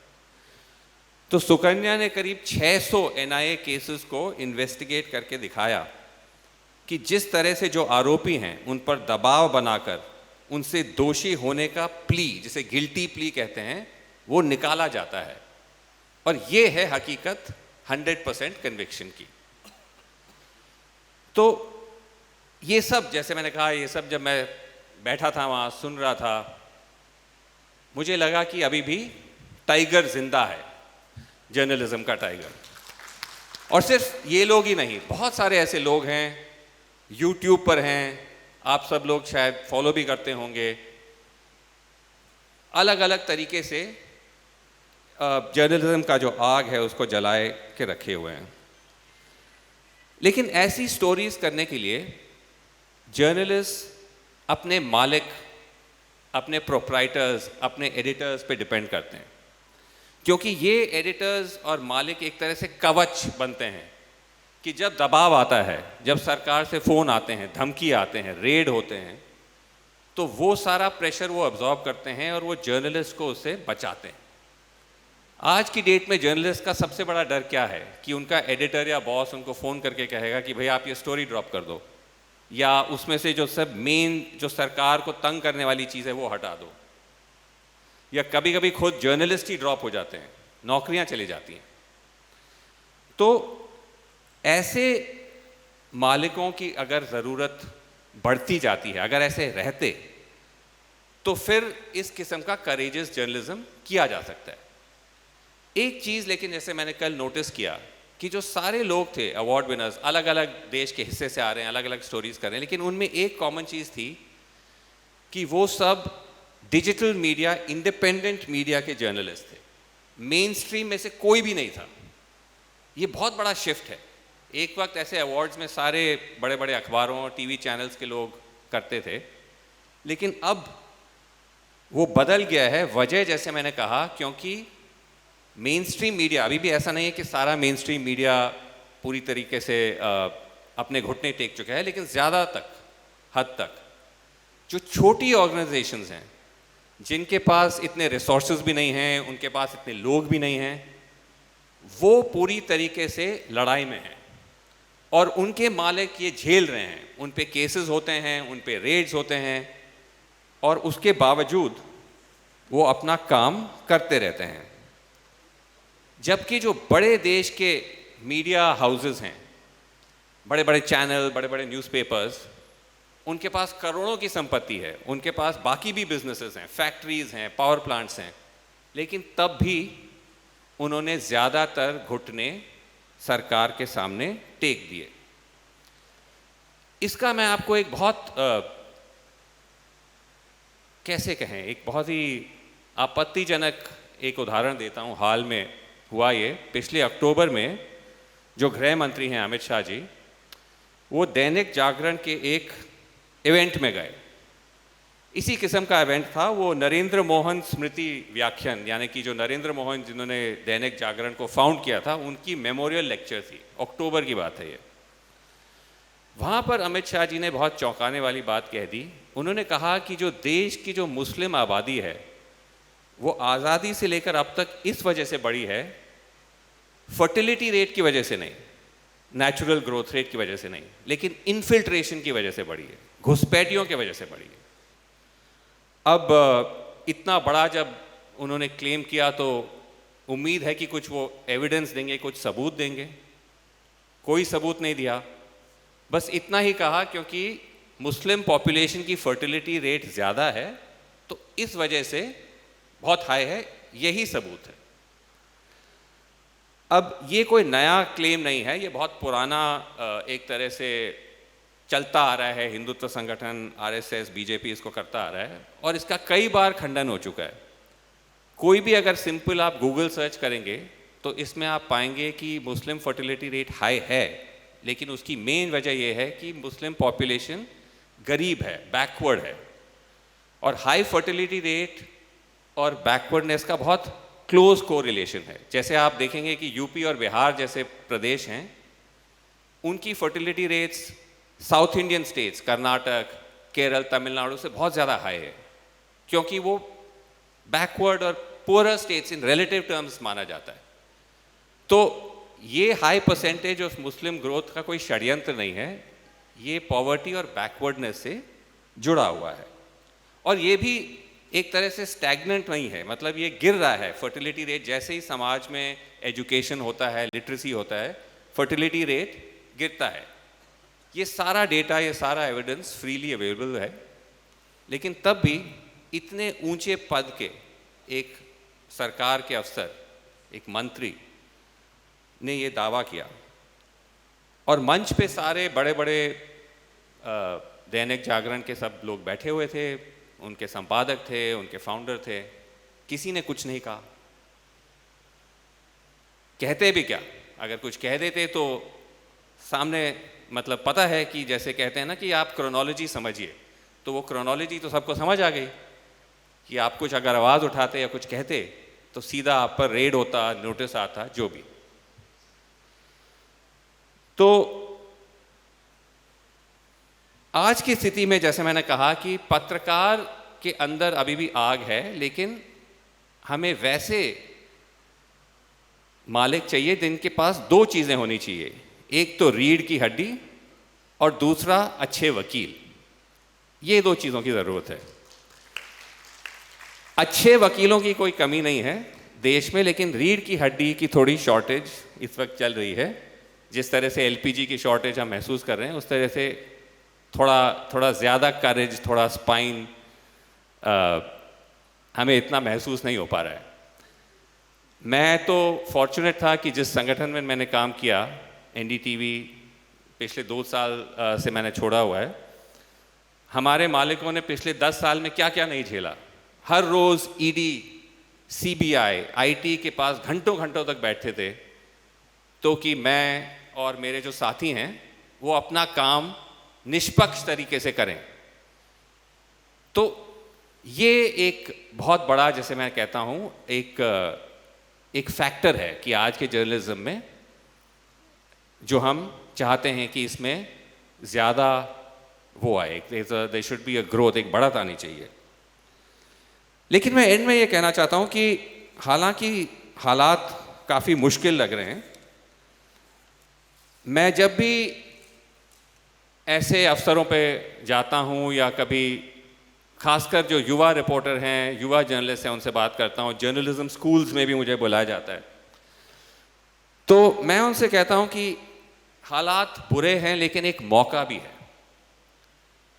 हम इस वक्त एक ऐतिहासिक दर में हैं, मोमेंट में हैं, जब हम पूरी तरह से देख रहे हैं कि हमारा देश जो एक लोकतांत्रिक देश है, पिछले 17-70 साल से अच्छा बुरा जो भी है, हमने उस लोकतंत्र के फायर को, उसके आग को किसी तरीके से जलाए रखा।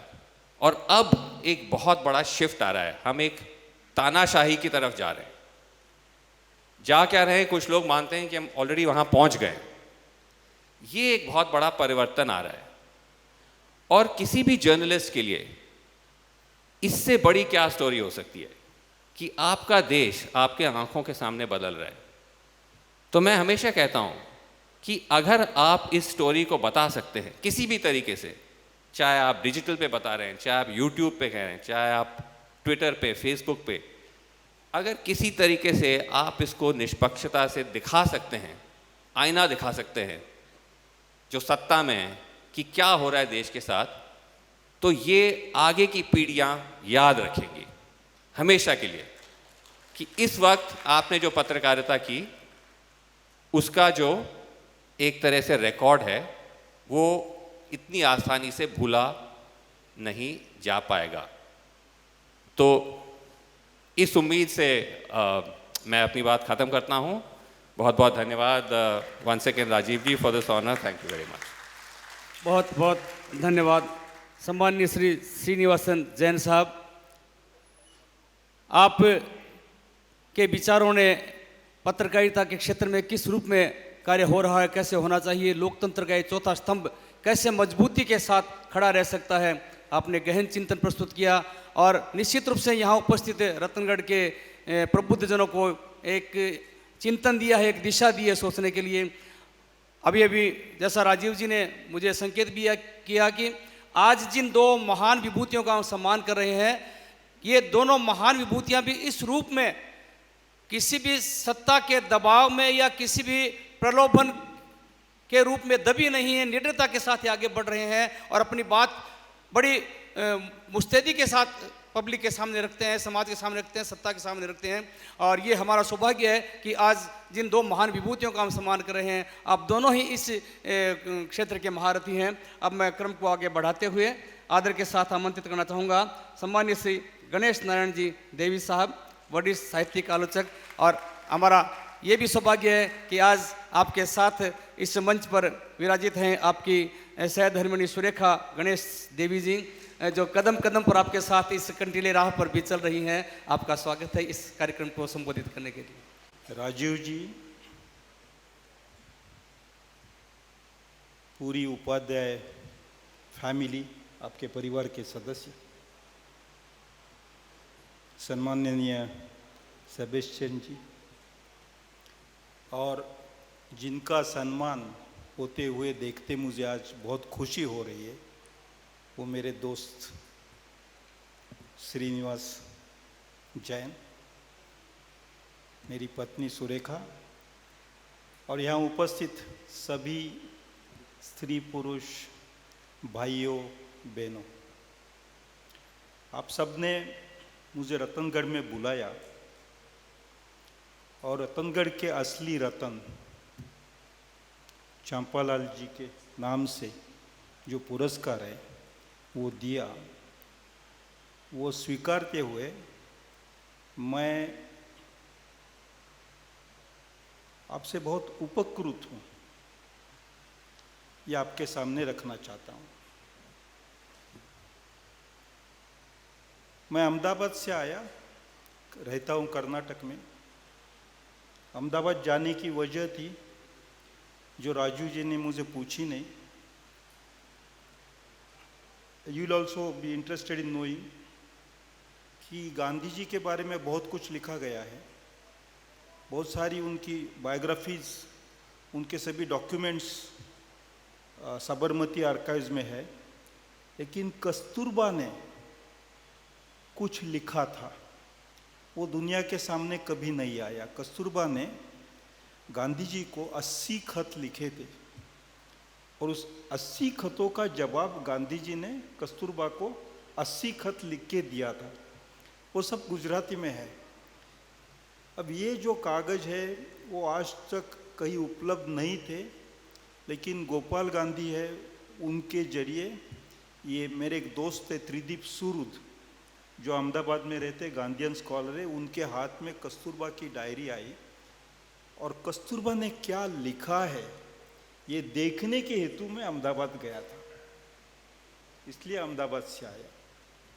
वो जब देख रहे थे कल उनका हैंडराइटिंग और बहनों को मैं, तो कस्तूरबा ने उसमें लिखते समय रोज वो क्या खा रही थी, क्या दवाई गांधी की थी, क्या बच्चों के बारे में, लेकिन शिक्षा के बारे में बहुत कुछ लिखा है। और जब भी वो उसका अनुवाद अंग्रेजी में होगा, क्योंकि गुजराती में है, हिंदी में होगा, तो आप पढ़ेंगे कि कस्तूरबा के नज़र में आज़ाद भारत ये शिक्षा से चलने वाला भारत होगा, ये लिखा हुआ आप पढ़ पाएंगे। मैं ये सोच रहा था, कल मैं अहमदाबाद में था और ये सोच रहा था कि और साबरमती आश्रम जाने का मन बहुत होता है, लेकिन वहाँ रास्ते रोके साबरमती आश्रम के पास, उसका टूरिस्टिक मॉडर्नाइजेशन हो रहा है। बापू तो सबको माफ़ करते थे, इस चीज़ को भी माफ़ करेंगे ऐसा मैं मानता हूँ, लेकिन मुझे थोड़ा ये माफ़ करने में मुश्किल थी। मैं सोच रहा था कि मार्च के महीने में ही अहमदाबाद से निकल के अप्रैल के आरंभ में दांडी पहुंचे थे वो, तो आज के दिन वो क्या करते होंगे, क्योंकि आपका गांधी विद्या निकेतन है, गांधी जी के प्रेरणा से निकला है। तो मैं सोच रहा था कि गांधी उस समय क्या करते होंगे, आज के दिन क्या करते होंगे। देखा मैंने और ये पता चला कि सविनय कानून भंग का जो रेजोल्यूशन था वो उस शाम 21 मार्च के शाम चलते हैं, वो एक जाम्बूगोड़ा नाम के, जाम्बूसर नाम के गांव में रुके रात को और उसका ड्राफ्ट वो फाइनल करते हैं आज के शाम, इसी समय दांडी यात्रा के समय। कल शाम मुझे एक दूसरा समाचार मिला और वो मणिपुर से आया, और मणिपुर के एक वकील ने ये तय किया है कि वो सेंसस को चैलेंज करेगी, और क्योंकि मणिपुर में सेंसस इस समय जनगणना करना मुश्किल है और बहुत सारे लोग छूट जाएंगे, तो एक एडवोकेट ने तय किया कि वो सुप्रीम कोर्ट जाके सेंसस को चैलेंज करेंगे। क्योंकि मैंने किसी दूसरी वजह से सेंसस को चैलेंज किया है सुप्रीम कोर्ट में, उसकी बात मैं बताऊंगा। तो वो जान के उस एडवोकेट ने मुझे संपर्क करने की कोशिश की। मैंने पूछा कोर्ट से आपको क्या मिलेगा, क्योंकि इन दिनों में कोर्ट से जितना मिलता है उसी को ही हम न्याय कहते हैं। कितना मिलेगा उसका कोई भरोसा नहीं है। तो उस दोस्त ने कहा कि अगर कोर्ट से रिलीफ नहीं मिलता तो मैं सविनय कानून भंग करने का सोच रहा हूं। ये 2-3 चीजें एक साथ कल होते हुए मैं ये सोच रहा था कि 100 साल पहले गांधी ने इस देश को जो दिया है वो आज भी इस देश में है, मरा नहीं है। और उसको जिंदा रखने के लिए हजारों हाथों की, लाखों लोगों की जरूरत थी। ऐसे हाथ और ऐसे लोग तैयार करने का काम आपके स्कूल ने किया है। ये गांधी जी का काम आपने आगे चलाया है।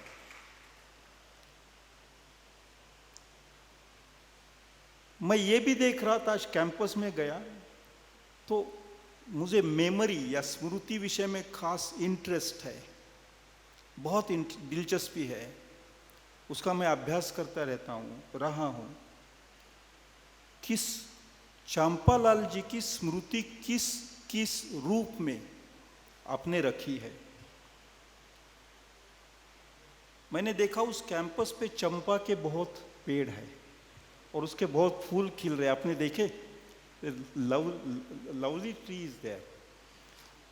अभी वो बड़े हो रहे हैं। इस देश को कोई मार नहीं सकता। This is truly a great country. और ये केवल कहने के लिए मैं नहीं कहता हूं, क्योंकि मैं खास नेशनलिस्ट नहीं हूं। मुझे दुनिया के सभी देश प्रिय है और सभी इंसान प्रिय है। और टैगोर, रविन्द्रनाथ, गांधी और अरबिंदो घोष, जो तीनों 20वीं सदी के आरंभ में आज़ादी के लड़त पे सबसे आगे थे, ये तीनों ने आज़ादी मिलने के पहले ही कहा था कि नेशनलिज्म अगर बढ़ जाएगा, नेशनलिज्म, राष्ट्रवाद अगर पागल बनेगा तो इंसानियत के खिलाफ वो चीज चली जाएगी।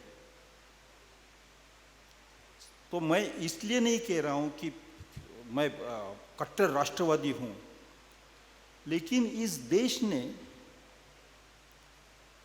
कुछ एक अजीब, जो दुनिया में कहीं भी दिखने नहीं मिलती, ऐसी एक सिद्धि हासिल की है। और वो है कि इस देश ने हमेशा विविधता को जिंदा रखा है। हम कल्पना नहीं कर सकते इतनी विविधता है यहाँ। यानी हमने सुना है डाइवर्सिटी इज देयर। और जो भी देश, जो भी लोग, जो भी संस्कृति, जो भी सिविलाइजेशन डाइवर्सिटी के फाउंडेशन पे है, ऐसी जगह कोई भी डिक्टेटरशिप लंबे समय चल नहीं सकेगी। वो पागलपन होगा किसी डिक्टेटर का। कभी मैंने सुना था विकास पागल हो गए, तो पागलपन हो सकता है। विविधता, diversity is our greatest insurance of democracy. इसके बारे में मैं कुछ बात करना चाहता हूँ भाषा को लेके। भाषिक विविधता, मैंने भाषा में काम किया पूरी जिंदगी। बात ये हुई कि मैं जब 20 उम्र में 20 या कुछ पोस्ट ग्रेजुएशन का अभ्यास कर रहा था, उस समय के सेंसस में मुझे देखने मिला कि उसके 10 साल पहले से भाषाओं की संख्या बहुत कम हुई है सेंसस में, जनगणना में। 1961 के सेंसस में 1652 मातृभाषा का उल्लेख था, 1652। 1971 के सेंसस में वही संख्या केवल 109 बताई गई थी, 109। 1500 नाम निकाले गए थे। तो मैं चौंक गया और ये तय किया क्योंकि ज़िंदगी के रास्ते तय करने का मेरा समय था। मैंने ये तय किया कि इसी के पीछे मैं लगूं। कहाँ गई ये भाषा, कहाँ थी, किसकी थी, कौन बोलता है, बोलने वाले हैं या चले गए, और उसकी खोज में निकल पड़ा पूरी ज़िंदगी। पिछले 50 साल अब पूरे होने आए, और फिर देश में पूरा एक भाषिक सर्वे, पीपल्स लिंग्विस्टिक सर्वे हुआ। उसमें 780 भाषा जिंदा देखने मिली, उसका अभ्यास हुआ, वो सब। लेकिन जब मैं हर स्टेट में गया, हर डिस्ट्रिक्ट में गया, मैं आपको कहना चाहता हूँ, राजस्थान में राजस्थानी भाषा के नाम से साहित्य अकादमी अवार्ड देती है, मैं स्वीकारता हूँ, बहुत अच्छा है।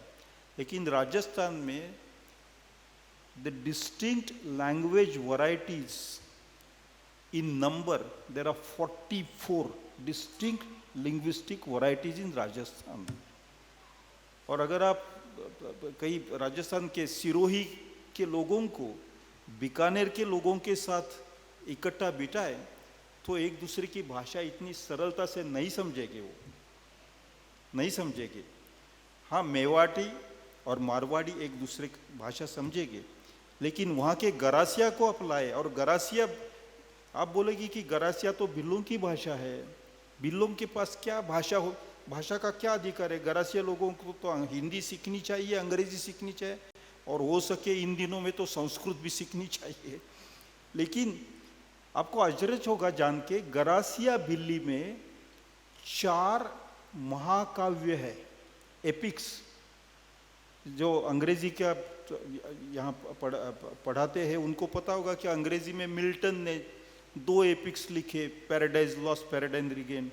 गरासिया में 4, एक पूरा महाभारत है गरासिया बिल्ली में, जो राजस्थान में ओरल महाभारत आज भी जिंदा। कहीं देश में देखना हो तो राजस्थान में जाना पड़ेगा, आपके राज्य में जाना पड़ेगा। पूरा महीना चलाते हैं, और उनकी कहानी भी अलग है। ये जो भंडारकर इंस्टीट्यूट के महाभारत से बहुत अलग है उनकी कहानी। खैर, मैं उसमें नहीं उतरता। ये कहना चाहता था कि हमारे देश में भाषाओं के 3 आधिपत्य आए, हेगेमनी या हेजेमनी, आधिपत्य ठोक के ऊपर से बिठाई गई। सबसे पहले Sanskrit, that is 1500 years before Christ, वो आग पहुंची सेंट्रल इंडिया से, सेंट्रल एशिया से। एक तरफ वो पश्चिम के तरफ गई तो वो इंडो ईरानियन बनी, हमारे यहाँ आई तो इंडो आर्यन बनी। उसने बहुत कुछ दिया हमें, संस्कृत ने जितना दिया। संस्कृत बड़ी उदार भाषा है, वो देती रही, हमने स्वीकारा। संस्कृत बड़ी मैत्री की भाषा भी थी। संस्कृत ने यहाँ से प्राकृत के पास से, द्रविड़िक भाषा के पास से बहुत कुछ लिया। मैं आपको एक उदाहरण देता हूँ ये समझाने के लिए। अगर आपको ऋषि शब्द का स्पेलिंग अंग्रेजी में करना हो तो आप RISHI करेंगे। आप संस्कृत शब्द अंग्रेजी रोमन लिपि में लिखना चाहते हो तो आप IT संस्कृत लिखते हैं। महाराष्ट्र में जब आप जाते तो UT करते हैं, संस्कृत करते हैं, ऋषि करते हैं। ये जो र है ना, उसे वोकैलिक R कहते हैं लिंग्विस्टिक्स में। ये इस देश ने इंडो आर्यन भाषा को दी हुई देन है। We gave it to Sanskrit. यहाँ बहुत सारी भाषाएं थी उसके पहले, लोग बोलते थे, क्योंकि जेनेटिक्स में अगर हम जाए तो लगभग 65,000 years before our time out of Africa people came here, they spread over many parts of the country, they made small groups. Anthropology में बोला जाता है कि उनके कैंप्स बने, जत्थे बने, तांडा जिसे कहते हैं, ऐसे बने, वहाँ वो रहने लगे। बाद में खेती आई, उसके बाद इंडस सिविलाइजेशन आई। इंडस सिविलाइजेशन पूरी हो गई, ख़त्म हो गई। उसके लगभग 600 साल बाद संस्कृत का स्पर्श, इंडिक का स्पर्श यहाँ हुआ। संस्कृत ने हमें बहुत कुछ दिया, लेकिन हमारी अपनी भाषाएं जिंदा रही। सभी प्राकृत, अपभ्रंश, संस्कृत और प्राकृत का मिलाप होकर अपभ्रंश, लेकिन जो प्राकृत थी, महाराष्ट्री प्राकृत, शौरसेनी प्राकृत, बंगाल के तरफ की या पश्चिम के यानी महाराष्ट्र गुजरात के तरफ की, जिंदा रही। उसके बाद पर्शियन आई यहाँ, पर्शियन ने भी हेगेमनी चलाई, लेकिन पर्शियन ने हमें बहुत कुछ दिया, प्यार दिया। सूफीज़म, राजस्थान में ही सूफी सेंट का सबसे बड़ा स्मारक है अजमेर के नज़दीक, अजमेर में। पर्शियन ने हमें बहुत कुछ दिया। अंग्रेजी यहाँ आई, अंग्रेजी भी इम्पोज की गई। 19वीं सदी में पर्शियन पे पाबंदी लगाई गई। Bye act of government Persian was stopped from being taught in schools. उसकी जगह अंग्रेजी आई। अंग्रेजी ने हमें बहुत कुछ दिया, लेकिन हमारी अपनी जुबानें चलती रही। जब पीपल्स लिंग्विस्टिक सर्वे पूरा हुआ, 3000 लोग उसमें इन्वॉल्व थे, मैं हर स्टेट में घूमा, 780 जिंदा भाषाएं। उसमें संस्कृत की बात नहीं है, पर्शियन की बात नहीं है, अंग्रेजी की बात नहीं है। अब ये सब बैकग्राउंड मैंने इसलिए बताई कि इन दिनों में mister Sebastian spoke about the loss of democracy. भाषा को लेके इन दिनों में एक बहुत भयानक प्रकार खड़ा किया गया है। दिल्ली के आरएसएस के ऑफिस में एक नई संस्था निकाली जिसका नाम है भारतीय भाषा परिवार। आमतौर पे आप सब जानते हैं कि हमारे देश में अलग अलग भाषा परिवार रहे। इंडो आर्यन भाषा परिवार रहा, द्रविडिक भाषा परिवार है, टिबेटो बर्मन है, सीनो टिबेटन है, ऑस्ट्रो एशियाटिक भाषा परिवार है, अलग अलग भाषा परिवार है। और वो है इसलिए, वो विविधता है इसलिए हम भारतीय है। Because of our diversity, because of our many languages, many cultures, we are Indians. इस ऑफिस में 2017 के बाद एक रिपोर्ट वहाँ दाखिल किया गया था और उसके आधार पे एक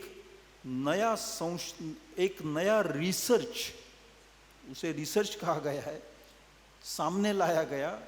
वो 3 वॉल्यूम्स में पब्लिश हुआ है। नेशनल बुक ट्रस्ट ने उसे पब्लिश किया और उस रिसर्च में ये दिखाया गया है कि भारत की, हिंदुस्तान की सभी भाषाएं एक ही परिवार की है और उसके जड़ें केवल संस्कृत में है।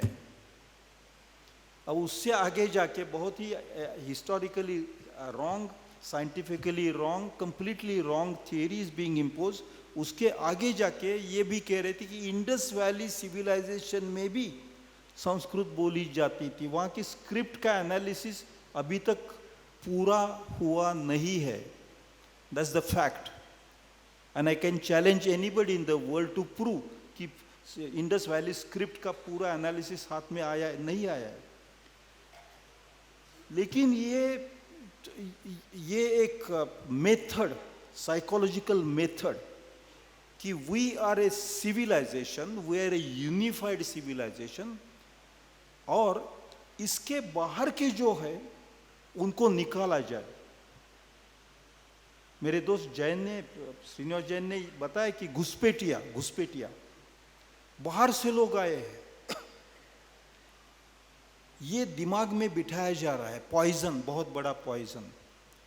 और उसके लिए ये इंडिया इज सिविलाइजेशनल स्टेट ऐसा स्टेटमेंट किया जाता है, हमें बहुत बार अच्छा भी लगता है। उसके पीछे क्या है समझिए, और उसके पीछे क्या है मैं ब्रीफ में स्टेट करता हूं, अगर मैं 5 मिनट और ले लूं तो। हम 2026 में है, 100 साल पहले 1923 में, यानी 103 साल पहले, द इसेंशियल्स ऑफ हिंदुत्व नाम का आलेख सावरकर ने लिखा। उसी साल उनके दोस्त जो वकील थे, डॉक्टर भी थे, बैरिस्टर भी थे, मुंजे नाम है उनका, वो इटली में गए थे और वहाँ मुसोलिनी असेंडेंसी पे था। उन्होंने मुसोलिनी के ब्लैक शर्ट्स, यानी जो ब्लैक शर्ट्स यानी ऑफिशियल आर्मी नहीं, अनऑफिशियल आर्मी, इनफॉर्मल आर्मी, रास्ते पे जो गैंग्स होते हैं ना, उसको इकट्ठा करके पॉलिटिकल फोर्स बनाया, आर्मी फोर्स बनाया। बहुत इम्प्रेस होके वापस आए और मुंजे ने उनका एक चेला था जिनका नाम हेडगेवार, उनको बताया कि आप आरएसएस निकालिए। उनको भी ऐसा यूनिफॉर्म पहन के डंडा लेके घूमने का वो सब ट्रेनिंग दे दीजिए, कसरत करवाइए। सावरकर, मुंजे और हेडगेवार 1923, 1925 ये 3 साल में, बाद में जाके मुंजे वॉज हेडिंग हिंदू महासभा और उनकी टर्म पूरी हुई तो उन्होंने हैंड ओवर किया 1933 में सावरकर को। तो ये 3 की एक सोच थी और वो सोच ये थी, सावरकर के इसेंशियल्स ऑफ हिंदुत्व के 2nd पैराग्राफ में उन्होंने लिखा है,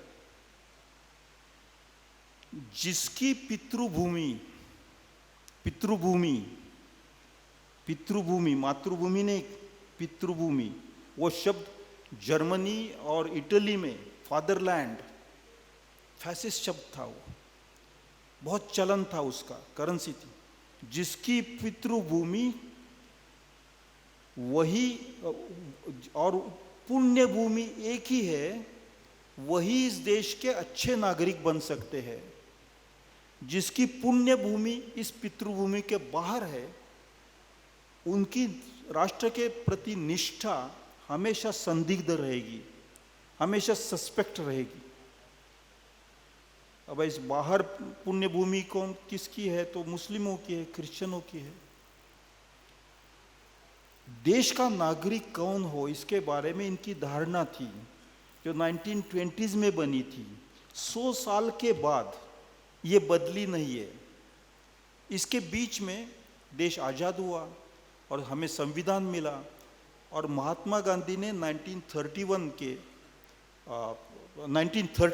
के उनकी रेजोल्यूशन था, उसमें fundamental rights, Karachi resolution, fundamental rights क्या होंगे उसकी डेफिनेशन दी थी। उसके आधार पे हमारे संविधान में जो भी इस देश में वो इसके नागरिक होंगे। इस समय देश में ये 2 कल्पना, नागरिक कौन होगा और कौन अच्छा नागरिक नहीं है, और दूसरी तरफ संविधान जो है जो सबको नागरिकत्व देता है, उसका बड़ा क्लैश है। बस सीधी सी बात है, बहुत छोटी सी बात है, लेकिन पूरी गंभीरता के साथ आपके सामने रखता हूं, फिर मेरी बात पूरी करता हूं। SIR जो हुआ, SIR was only for excluding people, जो कॉन्स्टिट्यूशनल भी नहीं है। इलेक्शन कमिश्नर के पास सिटीजन आप है या नहीं तय करने का अधिकार ही नहीं है, लेकिन वो दादागिरी करके भी हमारे पे थोपा गया। उसके बाद सेंसस आ रहा है और सेंसस 2027 में लेने की कोई जरूरत नहीं थी, 2021 में होना चाहिए था। कोरोना के वजह से नहीं हो सका। 1871 से हर बार पहले दशक के पहले साल में होता है सेंसस। केवल इस बार 2021 में नहीं हुआ, कोरोना से नहीं हुआ। But please let me state, हम एक अंतर्राष्ट्रीय ट्रीटी से बंधे हैं सेंसस के लिए। यूनाइटेड नेशंस के norms and principles of census नाम की किताब है, उसमें हम सिग्नेटरी थे। दुनिया के 184 देशों ने 2023 में सेंसस पूरा किया। There are only 2 such countries, Nigeria, India, जो नहीं किया, और 26 के बाद वो आगे धकेला गया, क्योंकि 2002 में ऐसे तय हुआ था कि अगर हमें लोकसभा की सीटें बढ़ानी हो तो 26 के सेंसस के बाद ही बढ़ा सकते, उसे डिलिमिटेशन कहा जाता है। केवल डिलिमिटेशन करने के हेतु से ये सेंसस 2027 1 मार्च के दिन होने वाला है और उस डिलिमिटेशन में पॉपुलेशन के आधार पे श्रीनिवास जैन ने कहा फर्टिलिटी रेट वो सब बातें, अगर फर्टिलिटी रेट और पॉपुलेशन के आधार पे अगर डिलिमिटेशन होता है तो 2029 के इलेक्शन में चुनाव में अभी जो सत्ता में पार्टी है उसे कम से कम 80% सीट्स मिलेगी। डिलिमिटेशन में केवल संख्या बढ़ती नहीं है, उसका जो क्षेत्र है उसका विभाजन होता है कॉन्स्टिट्यूंसी का, और आसाम में उन्होंने पूरा किया है। वही चीज केरल में करेंगे, मुस्लिम लोगों को बाहर फेंकेंगे। आई एम ट्राइंग टू से कि आने वाले 30 या 40 महीनों के अंदर ये दो जो विजन्स है, इस देश का नागरिक कौन होगा, ये किन नागरिकों का देश है। एक विजन है कॉन्स्टिट्यूशन की और दूसरी है केवल वही देशनिष्ठ नागरिक जिनका धर्म भी यहाँ पैदा हुआ। इसका टकराव है, बड़ा टकराव है, आने वाले 2-3 साल में होगा। मैं मानता हूँ कि ऐसे में हर किसी को केवल 2 आँख से नहीं लेकिन हजारों आँख से समाज और देश के तरफ देखना पड़ेगा। और ये जो देखना है वो कला, आप इतने छोटे शहर में, मैं इसे छोटा शहर कहता हूँ तो मुझे शर्म आती है, असलियत में बड़े बड़े शहरों में भी ऐसे स्कूल्स नहीं है। अगर स्कूल के हिसाब से तय करना पड़े तो अपना रतनगढ़ बहुत बड़ा शहर है। श्रीनिवास जैन मुझे कहते थे दिल्ली में भी, मैं भी ऐसे ही छोटे गांव में पैदा हुआ था महाराष्ट्र में, लेकिन मेरे लिए ऐसा स्कूल नहीं था, किसी झोपड़े के अंदर ही बैठ के मुझे पढ़ाई करनी पड़ी थी। You are very fortunate. और आपने 100 हजार आँख के साथ लोगों को, आपके विद्यार्थियों को, शिक्षकों को दुनिया की तरफ देखने का जो मौका दिया है, उसके लिए हम आपके आभार जितने व्यक्त करें वो कम है।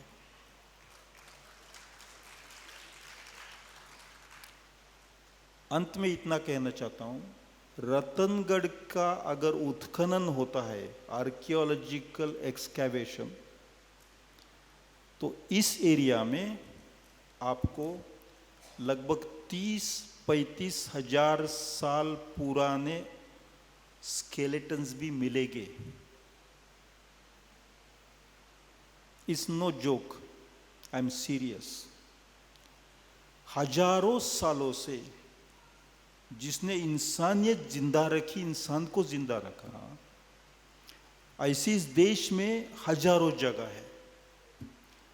और वो सब विविध जगह, विविध लोग, विविध भाषा, विविध संस्कृति, विविध खान पान, विविध कपड़े पहनने की पद्धति, विविध शादी के रीति रिवाज, शादी के गीत अलग अलग है, गहने अलग है।